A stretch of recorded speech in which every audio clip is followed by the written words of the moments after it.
Good morning, Schmucker Middle School. Today is Friday, January 17th, and it is a gold day.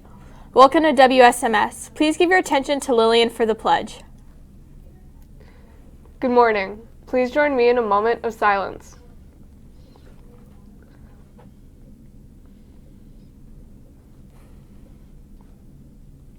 Please stand and face the flag for the Pledge of Allegiance.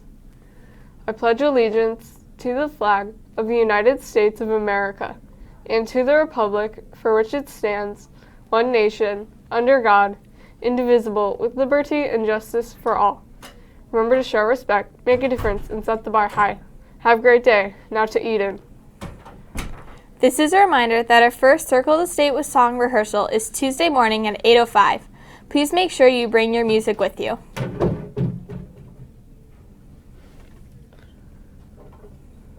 Attention all 7th graders. This is a reminder to get your field trip permission packet signed by your parent or guardian. Please remember these forms and the $35 fee need to be returned to school by Friday, January 31st. Someone will be available in the Commons area every day between 8:50 and 9:05 a.m.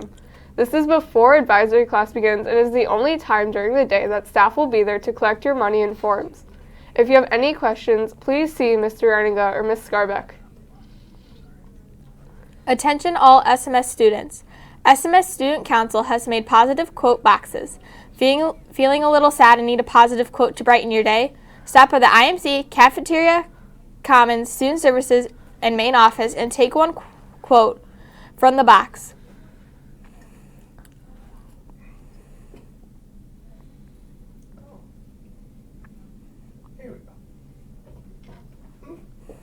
We're having technical difficulties, but we're getting it figured out. There will be a Spark meeting in Mrs. Schmidt's room during lunch on Wednesday, January 22nd. Please quickly grab your lunch and head straight to room 209.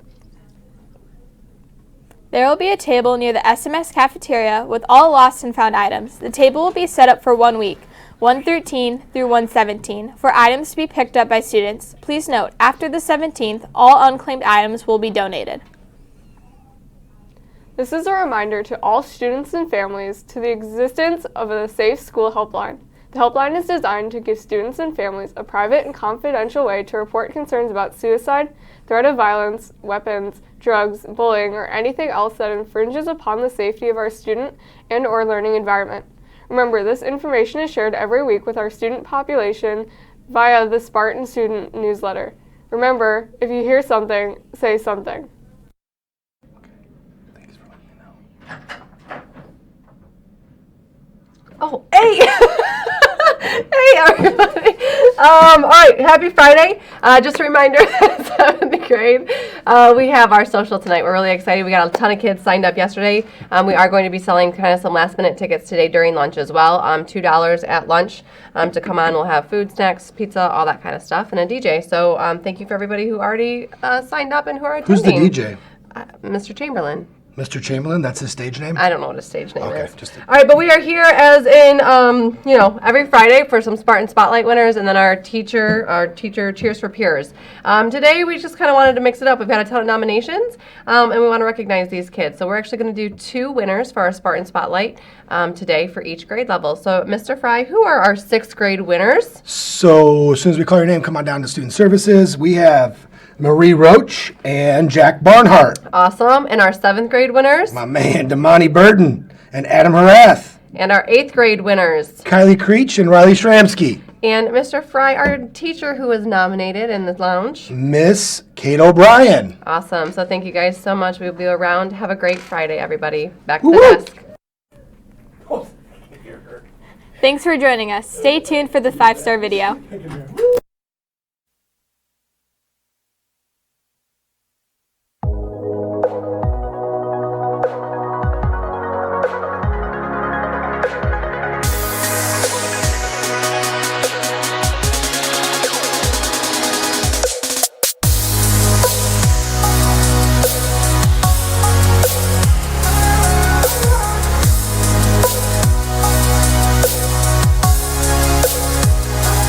Welcome back to 5 Star Life. Coach Seth here to challenge you to live fearless. Imagine a world where you didn't let fear hold you back from living the life you know you're supposed to live. Last several weeks, we've talked about the fact that everybody on the planet experiences trauma. Whether it's something really heavy like being abused or repeated violence that they witness in their home, or something that's maybe lighter, something that we don't think is that big of a deal, like maybe missing a last-second shot in a game, or you ask a question to the teacher, or answer a question to the teacher, and you fumble your words and it's embarrassing. Those are little traumas, and we define trauma, Coach Seth's definition, as a moment or experience that stamps fear on your heart and your mind. And this trauma, if not dealt with correctly, leads to mental health issues. But I have awesome news. Today we're going to talk about how you can actually overcome trauma, whether it's something that's happened in the past, whether you're experiencing trauma right now, or when you face it in the future. You're going to know exactly how to deal with trauma. The worst thing in the world that you can do is to think that you're a victim and you have to stay stuck in the shame, the embarrassment, and the pain of your trauma. I have awesome news for you. You can overcome this. You can get through this. And I know some of you are thinking, well, that's really easy for you to say, Coach Seth. But listen, your teachers, the people in your school, the adults in your life, every one of them has been through trauma. I know you don't see them that way. You just see them as an adult. It looks like they've just had everything go perfect for them. But all of us have been through trauma. I know that I have. I mean, the fact that I've never met my biological father, the fact that my parents separated during middle school and high school, one of the most intense transitions of a person's life, that was tough. I was molested as a little boy. Me and my wife, we lost our first two babies in her womb before they were born. All those things were traumatic. And I'm not saying that my trauma is worse than your trauma, not comparing them. I'm just saying you can come out the other side. You can actually live a healthy, awesome life. Speaking of trauma, when I was a young boy, I was molested by an older cousin at a cousin's sleepover. And so the next day, I told my parents, even though I didn't want to, because I was afraid I was going to get into trouble. I knew what happened was wrong, and so I was afraid to talk to them. But I'm glad I had the courage to bring it up. And what they did is they told me I was okay. And I've since read that kids who are molested actually wrongly think that they're the ones that were at fault, and so the person that victimized them. That's how I felt. I had confusion. I had all these crazy thoughts going through my head, like, why me? Like, is there something wrong with me? And what they did is they sat me down and said, Seth, it is not your fault. Your cousin is mentally ill. You're okay. You're the same person you were before the event happened. You can move on with your life. That was so powerful for me. It's so important that you talk to someone, an adult you can trust. If it's not your parents, find someone that you trust that can help you walk through the situation. So what my parents ultimately did was they helped me rewrite my story. You see, you and I are the stories that we tell ourselves. I'll say that again. You and I are the stories that we tell ourselves. Every time we experience trauma, we create a story, we create a narrative, and we believe that. And that stamps on us whatever we tell ourselves.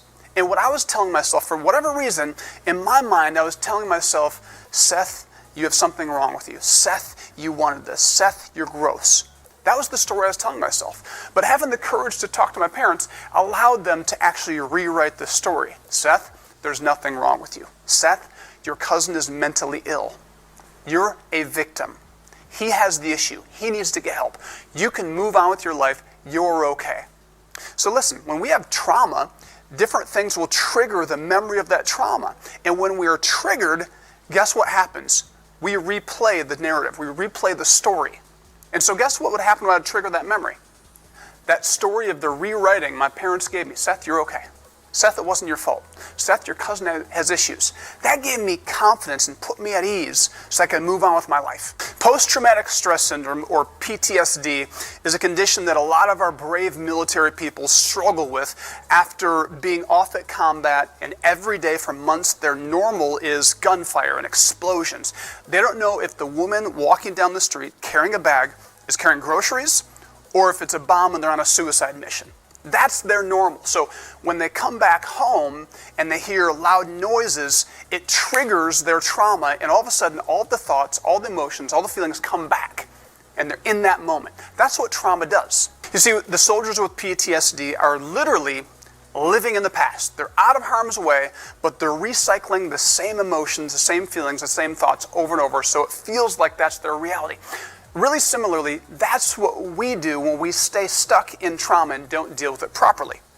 I remember my junior year of high school, I was in the conference championship game, came down to the last second shot, ball's in my hands, I missed the shot. And I had all kinds of thoughts going through my head. You know, you choked. You're not big enough for the moment. You failed. You're a loser. I had all these thoughts going through my head, the story. But guess what I did? You got it. I rewrote the story.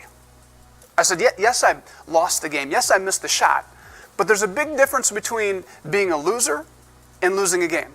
There's a big difference between missing a shot and saying you're just not good enough for those big moments. I rewrote my story, and a year later, my senior year, in the regional final, even a bigger stage, a bigger platform in front of thousands of people, guess what I did? In overtime, I went 10 for 11 to seal the game to win the regional championship for my team. Why?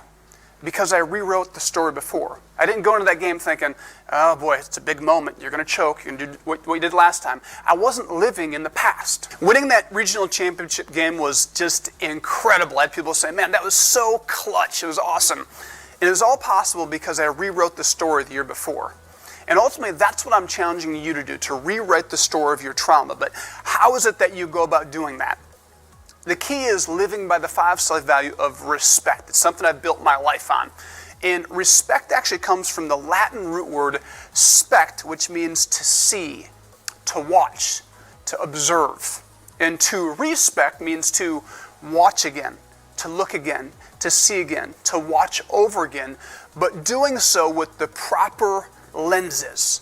This is a game changer for your life. And there are 2 really simple steps you can take to rewrite your story. And the first step is to actually really see those wild thoughts that are running loose in your mind and reach out and grab them, right? We've got these wild, loose thoughts running around, that say, man, you're not clutch, you're a choke artist, you're disgusting, you're dirty, you wanted this, there's something wrong with you. Those are, if we would truly respect ourselves, if we'd truly see them again, look at them again through the proper lenses, we'd see, like, these are crazy, wild thoughts running loose. Grab a hold of them. Grab them. And then when you grab them, look at them through the proper lens. And this is huge. See, life doesn't happen to you, it happens for you. I'm going to say it again. Life doesn't happen to you, life happens for you. And this is where imagination comes in. Use your imagination to ask the question, why is this happening for me? Think about molestation for myself. Why did this happen? Because my cousin was mentally ill. That's why it happened. Not because there's something wrong with me, because he's mentally ill. That's how you rewrite your story. It starts to make sense, right? Why did I miss this shot? Why is this happening for me? I missed the shot because guess what? There was going to be a bigger stage and a bigger moment that I need to be prepared for. I need to get ready. I need to work harder. I need to have some grit.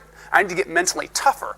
See, all of these things that you've been through, they can make you bigger. They can make you better. They can make you stronger because life isn't happening to you, it's happening for you. But if you let those wild thoughts run loose, you'll never let it happen for you. It's really simple. Reach out, grab those thoughts, and then use your imagination to dream the best life ahead of you, and then go live it. Good luck.